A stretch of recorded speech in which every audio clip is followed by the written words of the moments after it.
Hello everyone, कैसे हो आप सभी लोग। आई होप आप बहुत अच्छे होंगे और अच्छे से तैयारी भी चल रही होगी। सो आज हम करने वाले हैं मंथली एमसीक्यू सीरीज का part 13 for the month of October. And October month का ये आपका लास्ट लेक्चर रहेगा। ठीक है, अगर आपने इसका प्रीवियस जो है लेक्चर नहीं देखा है तो आई बटन पे आप क्लिक कर सकते हो। यहाँ पे 12th जो आपका पार्ट है उसका लिंक आपको मिल जाएगा। ठीक है, एंड इस लेक्चर की जो पीडीएफ है वो हम शेयर करेंगे हमारे टेलीग्राम चैनल पे, जिसका लिंक मैंने डिस्क्रिप्शन बॉक्स में आपको दिया हुआ है, आप इसे ज्वाइन कर सकते हैं। सो चलिए जल्दी से स्टार्ट करेंगे आज का लेक्चर। पहला यहाँ पे आपका क्वेश्चन है, which Indian person was recently in October elected as a one of the vice chairman of the world steel association. तो रिसेंट में वर्ल्ड स्टील एसोसिएशन ने अपने चेयरमैन एंड 2 वाइस चेयरमैन जो है अपॉइंट किए हैं। इनमें से एक आपके हैं टीवी नरेंद्रन, जो एमडी एंड सीईओ हैं टाटा स्टील लिमिटेड के। ठीक है, अब दूसरे वाइस चेयरमैन कौन है, तो इनका नाम है चोई जिंग वो, जो सीईओ है आपके पॉस्को होल्डिंग के। इनके साथ साथ एक यहाँ पे जो 45th चेयरमैन है वो भी बनाए गए हैं, उनको भी अपॉइंट किया गया है, जिनका नाम है लियोन जे टोपेलियन, जो सीईओ है न्यूकॉर कॉर्पोरेशन के। और इन्होंने किसे रिप्लेस किया है, चोई जियोंग वो को, जो 44th जो है चेयरमैन थे वर्ल्ड स्टील एसोसिएशन के। ठीक है, इसके साथ साथ स्टार्टिंग क्वेश्चन जो बन सकते हैं, जैसे वर्ल्ड स्टील एसोसिएशन का हेडक्वार्टर कहाँ है, ये आपका ब्रुसेल बेल्जियम में है। डायरेक्टर जनरल कौन है, एडविन बेसन। और इस ऑर्गेनाइजेशन को 1967 में जो है स्टैब्लिश किया गया था, और इनिशियली इसका नाम था international iron and steel institute, और 2008 में इसको रीनेम किया गया था एज अ वर्ल्ड स्टील। ये ध्यान में रखना है आपको।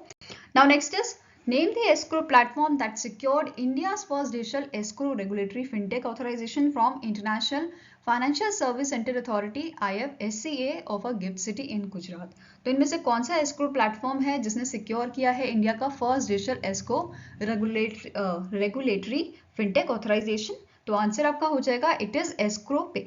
ठीक है, कौन सा प्लेटफॉर्म है, इट इज एस्क्रो पे। ठीक है, नाउ एस्क्रो पे की बात करें तो इसके एमडीए कौन है, मैनेजिंग डायरेक्टर कौन है, इनका नाम है अश्विन चावला, और इसका हेडक्वार्टर आपका लोकेटेड है गुरुग्राम हरियाणा में। ठीक है, नाउ नेक्स्ट आपको क्वेश्चन है, which small finance bank has launch its first green fixed deposit with a interest rate of up to 8.50%। तो recently AU small finance bank जो है इन्होंने लॉन्च किया है इनका पहला ग्रीन फिक्स्ड डिपॉजिट। अब ग्रीन फिक्स्ड डिपॉजिट क्या होता है, बेसिकली जो इसका फंड है, जो फिक्स्ड डिपॉजिट ये है, इसका जो फंड है वो यूज किया जाएगा आपका एनवायरमेंटली जो प्रोजेक्ट्स होंगे उनमें। ठीक है, it is a interest bearing deposit that funds projects with the environmental benefits. Green fixed deposits are also known as environmentally friendly fixed deposits। ठीक है, ये ध्यान में रखना है। किसने लॉन्च किया है इसे, एयू स्मॉल फाइनेंस बैंक ने, जिसका नाम है planet first AU green deposit green fixed deposit. और एयू स्मॉल फाइनेंस बैंक ने इसे लॉन्च किया था 25 अक्टूबर 2023 को, जिस दिन हमने ऑब्जर्व किया था वर्ल्ड सस्टेनेबिलिटी डे। ठीक है, ये ध्यान में रखना है। अब यहाँ पे फीचर्स देखें अगर इस फिक्स डिपॉजिट के, तो इंटरेस्ट रेट हम डिस्कस कर चुके हैं 8.50% का रहेगा। मिनिमम इन्वेस्टमेंट जो इसकी रहेगी 5000 की रहेगी, और यहाँ पे टेन्योर का आपके पास ऑप्शन है 2 से 5 साल का। एंड जो इंटरेस्ट पेमेंट है इसके लिए भी आपके पास ऑप्शन है मंथली, क्वार्टरली और क्यूमुलेटिव। ठीक है, अब एयू स्मॉल फाइनेंस बैंक की बात करें तो इसका हेडक्वार्टर कहाँ लोकेटेड है, ये लोकेटेड आपका जयपुर में।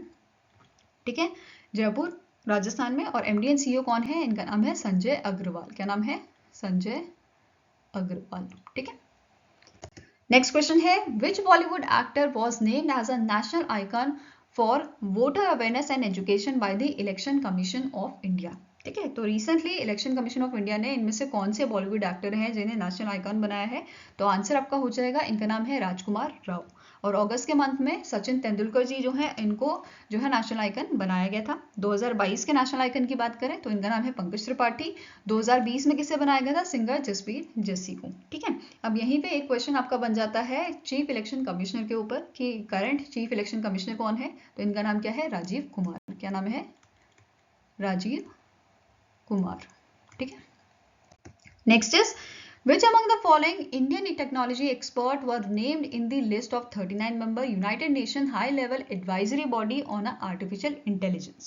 तो यहाँ पे देखो 39 मेंबर की एक आपके एडवाइजरी जो है एडवाइजरी बॉडी बनाई गई है, हाई लेवल एडवाइजरी बॉडी, किस पे, आर्टिफिशियल इंटेलिजेंस पे, एआई पे। तो इनमें से कौन से, इनमें से आपके जो है इंडियन टेक्नोलॉजिकल एक्सपर्ट हैं जिन्हें शामिल किया गया है, तो आंसर यहाँ पे आपका हो जाएगा, इनका नाम है अमनदीप सिंह। ठीक है, अमनदीप सिंह गिल, नाजनीन रजानी एंड थर्ड आपके हैं शरद शर्मा। तो इन तीनों को ही यहाँ पे जो है इस एडवाइजरी बॉडी में शामिल किया गया है। ठीक है, जो किसने बनाई है, यूनाइटेड नेशन ने बनाई है। Fine, Now next is name the bank that recently in October has launched a zero balance go saving account. तो इनमें से कौन सा बैंक है जिसने रिसेंटली जीरो बैलेंस गो सेविंग अकाउंट जो है लॉन्च किया है? तो इसे लॉन्च किया है आरबीएल बैंक ने, ठीक है। आंसर क्या हो जाएगा यहाँ पे? Option number D. इसके एमडी एंड सीईओ कौन है करंटली? इनका नाम है आर सुब्रमण्यम कुमार, ठीक है, आर सुब्रमण्यम कुमार, और इसका हेडक्वार्टर आपका मुंबई महाराष्ट्र में है। और यहाँ पे टैगलाइन भी इंपॉर्टेंट है। टैगलाइन क्या है आपकी? अपनों का बैंक, ठीक है। Now next आपको क्वेश्चन है, recently in October which Indian company signed an MOU with a Safran Aircraft Engines, जो आपकी एक French aerospace engine manufacture company है, to develop industrial corporation in a ring forging manufacturing for the commercial engine। तो कौन से Indian company के साथ इनका MOU साइन किया गया है? तो आंसर आपका हो जाएगा it is Hindustan Aeronautics Limited, ठीक है। Answer is option number C. अब यहाँ पे जो ये एमओयू है ये साइन किया गया है between the CEO of HAL जिनका नाम है मिहिर कांति मिश्रा एंड जो सीनियर वाइस प्रेसिडेंट है आपके सैफरन एयरक्राफ्ट इंजिन्स के, तो इनका नाम है डोमिनिक्यू डूपे, ठीक है। इसके साथ साथ स्टैटिक इन्फॉर्मेशन भी देख लेते हैं। जो एचएएल है इसके करंट आपके चेयरमैन का मैनेजिंग डायरेक्टर कौन है जिनके पास अभी एडिशनल चार्ज है? इनका नाम है सीबी अनंत कृष्ण, ठीक है। हेडक्वार्टर कहाँ पे है? बेंगलुरु कर्नाटका में, और इसे 1964 में एस्टैब्लिश किया गया था। वहीं पे सैफरन एयरक्राफ्ट की बात करें तो इसके सीईओ कौन है? इनका नाम है जीन पॉल एलरी एंड इसका हेडक्वार्टर आपका है पेरिस, फ्रांस में, ठीक है। नाउ नेक्स्ट आपको क्वेश्चन है, name the personality who has released a 3 books namely Ashtadhyayi Bhashya, Ramanand Acharya Charitram and भगवान श्री कृष्ण की राष्ट्रीय लीला इन चित्रकूट मध्य प्रदेश। तो इन बुक्स को रिलीज किया है पीएम नरेंद्र मोदी जी ने। तो आंसर आपका हो जाएगा ऑप्शन नंबर ए, ठीक है। नाउ इस बुक के ऑथर कौन है? इनका नाम है जगत गुरु राम भद्राचार्य ऑफ अ तुलसी पीठ, जो एक religious and social service institution आपका होता है जिसे 1987 में स्टैब्लिश किया गया था बाय द जगत गुरु राम भद्र आचार्य, ठीक है, जिन्हें 2015 में पद्म विभूषण से भी सम्मानित किया गया था। तो ये ध्यान में रखना है आपको। Now next आपको क्वेश्चन है, which state's forest department along with Wildlife Trust of India has launched the Hostile Activity Watch Kernel, that is HAWK system, a specialized software platform to monitor all aspect of forest and wildlife crime। तो answer यहाँ पे आपका हो जाएगा that is इसे recently month of October launch किया था Karnataka government ने, ठीक है, कर्नाटका की फॉरेस्ट डिपार्टमेंट ने, ठीक है। तो answer here is option number D.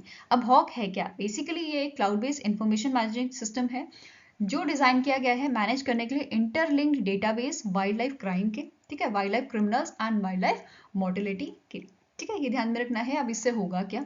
इससे बेसिकली वाइल्ड लाइफ क्राइम जो है उनको कम किया जा सकेगा, उन्हें प्रिवेंट किया जा सकेगा, ठीक है, ये ध्यान में रखना है। अब इसके अलावा यहाँ पे क्वेश्चन ये बन सकता है कि फर्स्ट टाइम पहली बार जो ये हॉक सिस्टम है इसे कौन से स्टेट ने जो है लॉन्च किया था? इसे 2019 में केरला जो केरला स्टेट है आपका, उन्होंने इसे फर्स्ट टाइम जो है लॉन्च किया था, ठीक है। ऑफिशियल सिस्टम था ये उनका केरला फॉरेस्ट डिपार्टमेंट का, जिसे 2019 में इन्होंने लॉन्च किया था, ठीक है। Now next आपको क्वेश्चन है, the indigenously built state of art air traffic management automation system that is ATMAS was recently in October inaugurated at the Biju Patnaik International Airport in Bhubaneswar, Odisha. The ATMAS was jointly developed by Airport Authority of India and Dash। तो इनमें से कौन सी organization है जिन्होंने airport authority of India के साथ मिलकर ATMS को जो है जॉइंटली डेवलप किया है? तो आंसर आपका हो जाएगा it is option number C, Bharat Electronics Limited, ठीक है। कौन सी ऑर्गेनाइजेशन है? It is Bharat Electronics Limited. अब जो ATMS है इसका काम क्या है? बेसिकली ये हमें हेल्प करेगा इंप्रूव करने के लिए safety, efficiency and capacity air traffic management की इंडिया में, ठीक है। साथ ही जो फॉरेन डिपेंडेंसी है हमारी एयर नेविगेशन सर्विसेज को लेके वो भी यहाँ पे कम होगी, ठीक है। Now next is which Formula 1 player won the Formula 1 Mexico City Grand Prix 2023? तो इनमें से कौन से आपके प्लेयर हैं फॉर्मूला 1 प्लेयर जिन्होंने मेक्सिको सिटी ग्रैंड प्रिक्स जो है जीता है? तो answer is option number A, that is max Verstappen. इनका नाम क्या है? मैक्स वेस्टरपेन, जो आपके बेल्जियम डच जो है फॉर्मूला 1 ड्राइवर हैं, ठीक है। और ये कौन सी टीम से प्ले करते हैं? तो रेड बुल से, ठीक है। Now next आपको क्वेश्चन है, which among the following option is correct with respect to the International Energy Agency's World Energy Outlook 2023 report? तो रिसेंटली इंटरनेशनल एनर्जी एजेंसी जो है इन्होंने एक रिपोर्ट रिलीज की है, वर्ल्ड एनर्जी आउटलुक 2023 रिपोर्ट, ठीक है।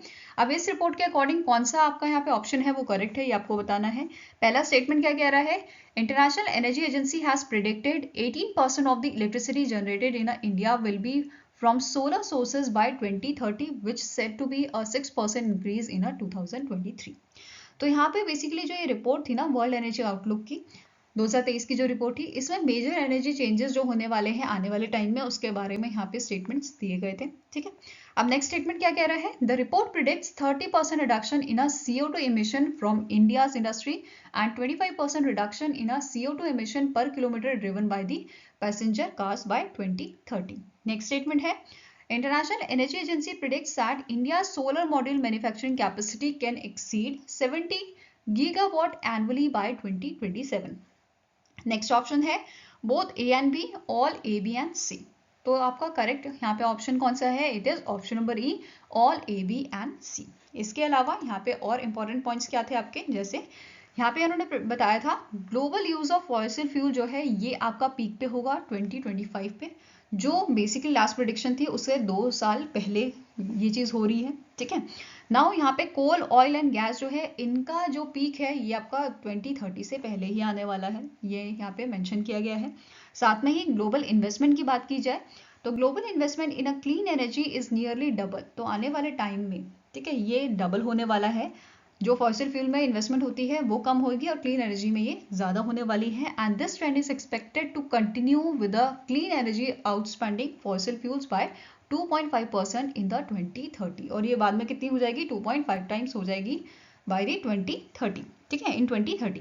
नाउ नेक्स्ट स्टेटमेंट क्या कह रही है? The International Energy Agency expects to see 20% more electric vehicles.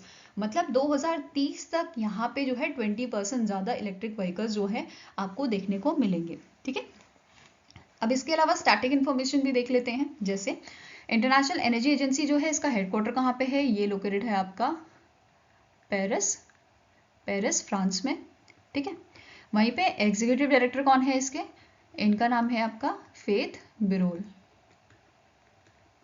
ठीक है, नेक्स्ट क्वेश्चन है नेम द कंट्री और island that has recently in October remove from the grey list of a financial action task force that is FATF। तो answer यहाँ पे आपका हो जाएगा दैट इज रिसेंटली जो कैमन आइलैंड है आपका इसे रिमूव कर दिया गया है ग्रे लिस्ट, FATF की ग्रे लिस्ट से। ठीक है, अब इसके अलावा कौन कौन से आपके जो देश हैं वो रिमूव किए गए हैं? जैसे पनामा हो गया, जॉर्डन, अल्बेनिया, ये सारे आपके रिमूव किए गए हैं। वहीं पे ब्लैक लिस्ट के बारे में पूछा जा सकता है, तो ब्लैक लिस्ट में कौन कौन सी कंट्री है? Myanmar, Iran, north Korea. ठीक है, ये भी आपको ध्यान में रखना है। इसके अलावा जो आपका FATF है इसके प्रेसिडेंट कौन है करेंटली? इनका नाम है T राजा कुमार और इसका हेडक्वार्टर कहाँ पे लोकेटेड है? ये आपका लोकेटेड है पेरिस फ्रांस में। ठीक है, नाउ नेक्स्ट आपका क्वेश्चन है which bank recently in October collaborates with the Why American to offer inward remittance services to NRIs in USA। तो USA बेस्ड जो NRIs हैं ठीक है उनके लिए यहाँ पे एक सर्विस रिलीज की गई है बाय द इंडसइंड बैंक। ठीक है, आंसर यहाँ पे आपका क्या हो जाएगा? Option number C।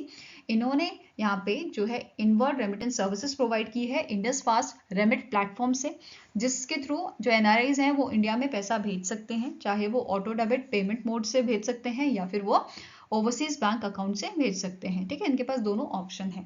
Now Y America's की अगर बात करें तो वाई अमेरिकाज कॉर्पोरेशन जो है इसके CEO कौन है? इनका नाम है पॉल एस डॉवर और इसका हेडक्वार्टर आपका लोकेटेड है फ्लोरिडा USA में। वहीं पे इंडसइंड बैंक की अगर बात की जाए तो इसका हेडक्वार्टर कहाँ पे लोकेटेड है? ये लोकेटेड है आपका मुंबई महाराष्ट्र में। ठीक है, एंड इसके आपके मैनेजिंग डायरेक्टर कौन है करेंटली? इनका नाम है सुमंत कतपलिया। ठीक है,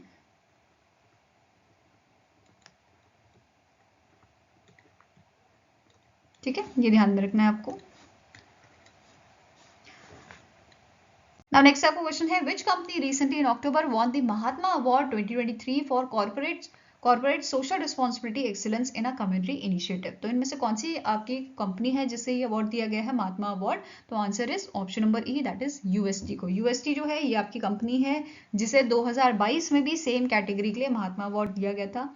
अब जो महात्मा अवार्ड है ये आपका 2 अक्टूबर को दिया जाता है। ठीक है, जिस दिन बर्थ एनिवर्सरी होती है महात्मा गांधी जी की, एंड इसकी शुरुआत आपके 2017 में की गई थी। मतलब पहला जो आपका एडिशन था महात्मा अवार्ड्स का ये 2017 में जो है होस्ट किया गया था। अब जो महात्मा अवार्ड है they were founded and instituted by the social entrepreneur and philanthropist जिनका नाम है अमित सचदेवा, एंड इन्हें हम the CSR man of India भी कहते हैं। और इस अवार्ड को साथ में सपोर्ट कौन करता है? आदित्य बिरला ग्रुप, ठीक है। It also acknowledges and celebrates the global leader dedicated to the fostering positive social change. तो ऐसे लोगों को या ऐसे ऑर्गेनाइजेशन को ये अवार्ड दिया जाता है जो बेसिकली एक सोशल चेंज लाते हैं या पॉजिटिव सोशल चेंज लाते हैं सोसाइटी में, ठीक है।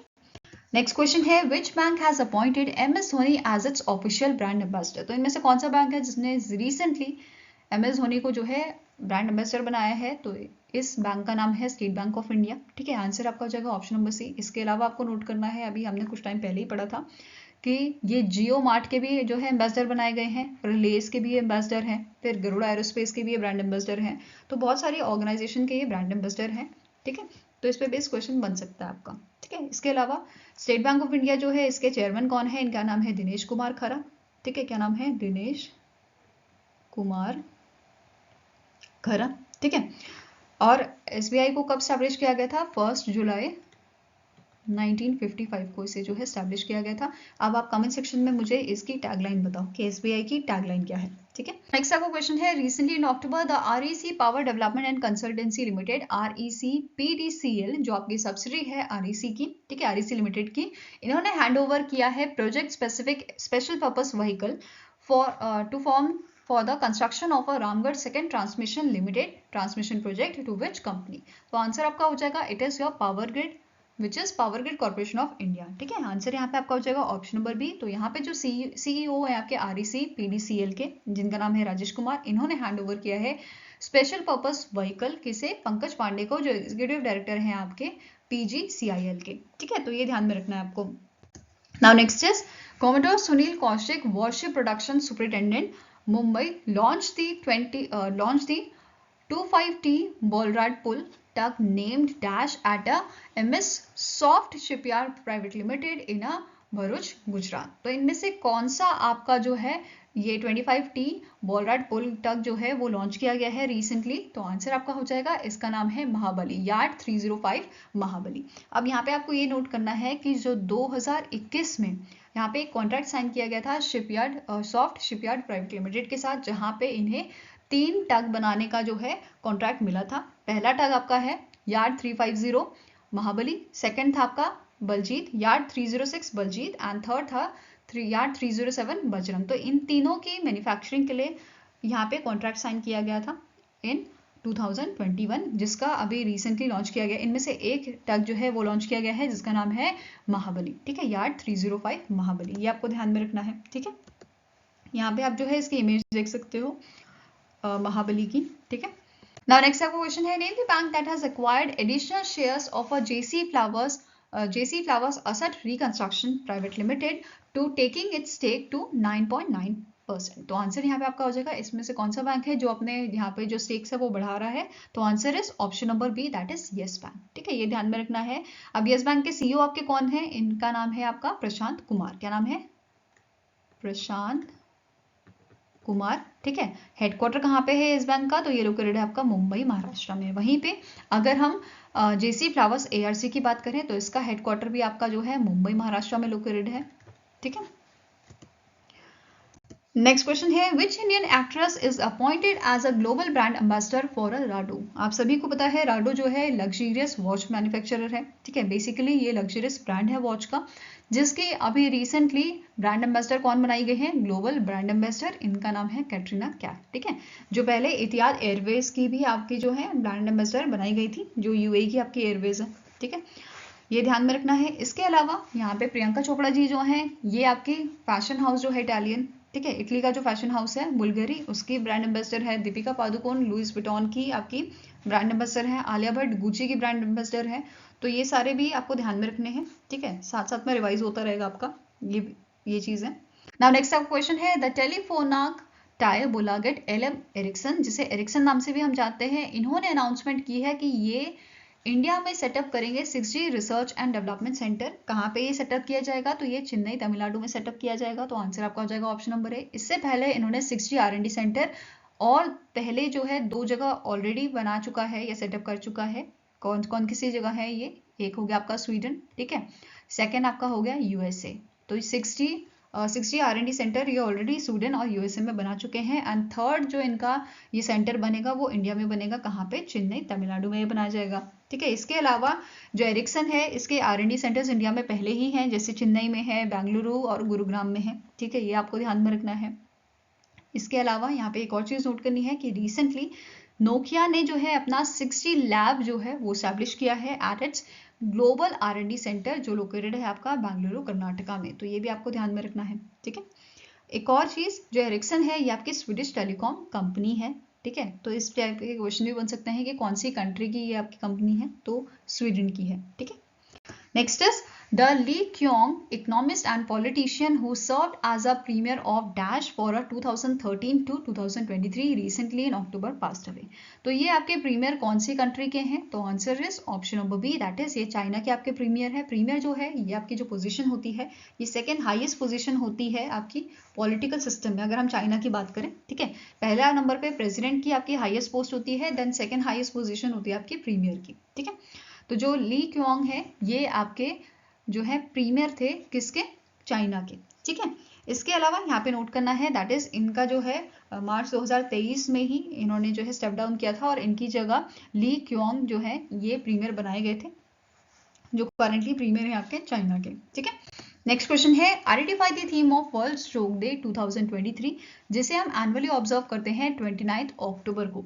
तो आंसर यहाँ पे आपका हो जाएगा वर्ल्ड स्ट्रोक डे 2023 की थीम थी आपकी together we are greater than stroke. ठीक है, together we are greater than stroke. अब यहाँ पे नोट करना है 2022 की थीम। 2022 की थीम आपकी थी प्रीशियस टाइम।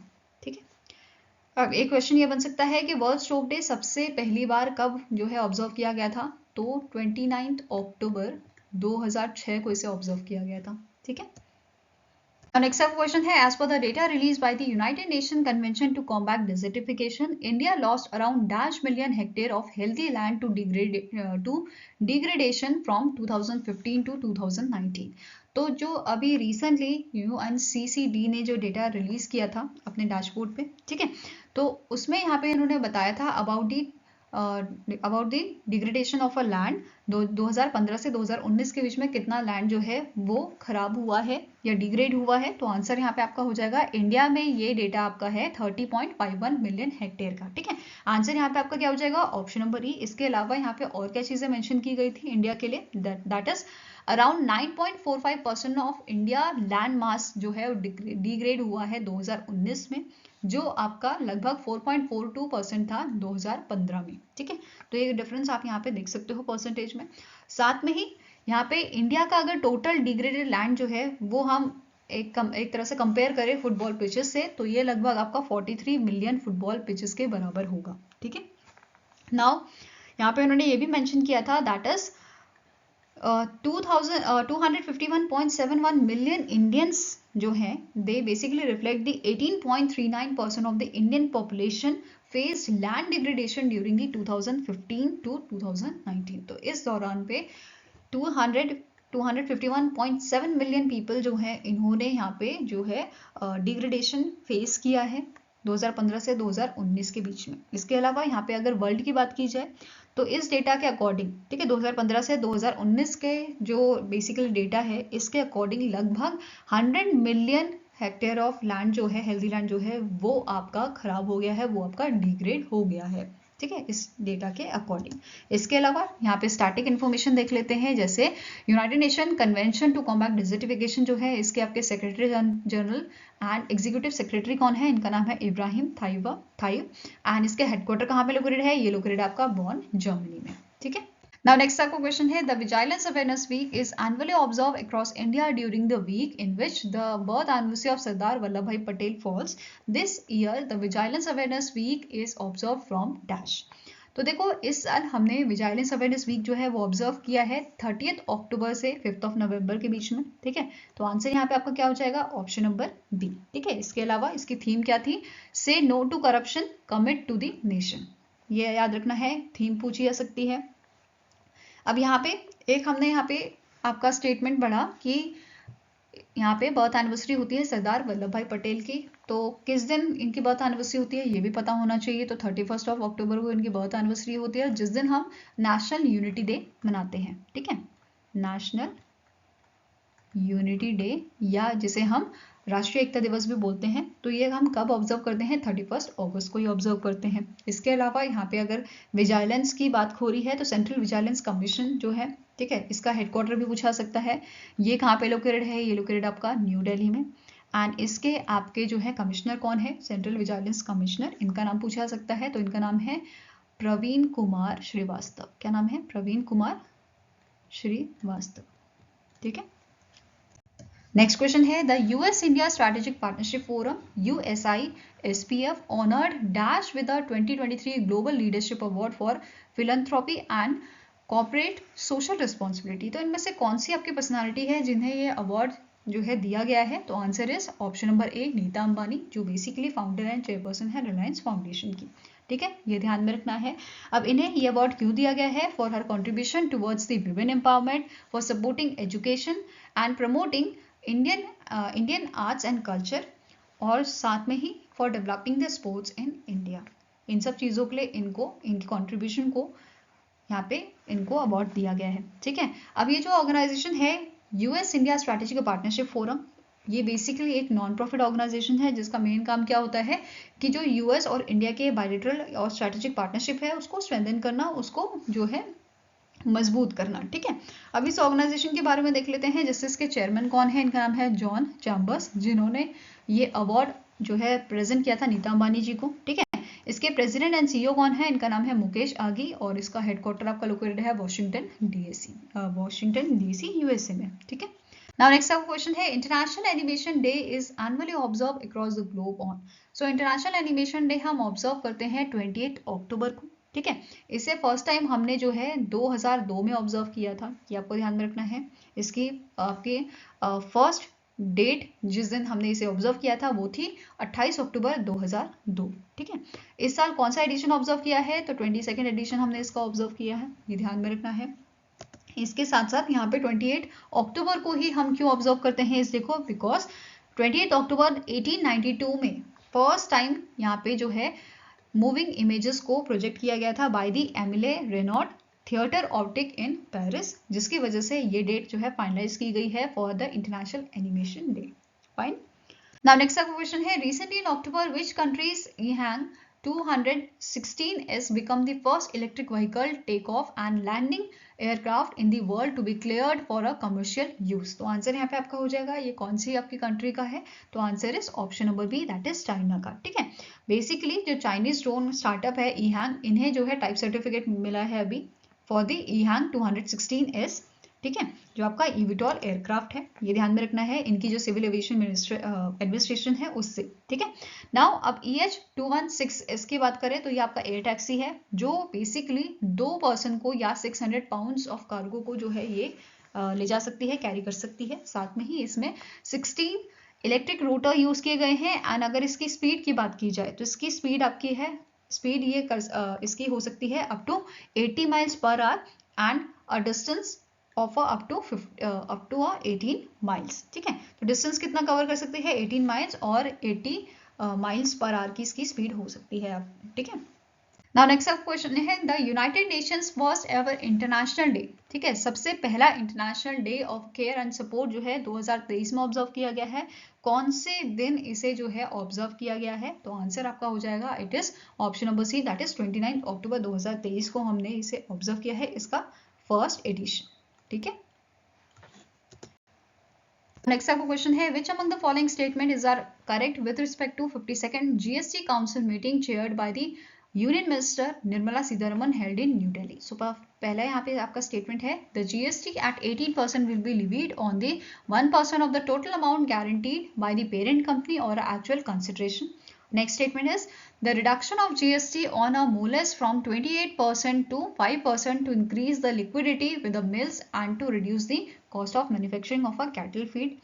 Next statement क्या कह रहा है, the GST on a job work services for processing of a barley into malt has been reduced from 18 to 5%. तो इनमें से आपको कौन सा स्टेटमेंट जो है करेक्ट है वो बताना है।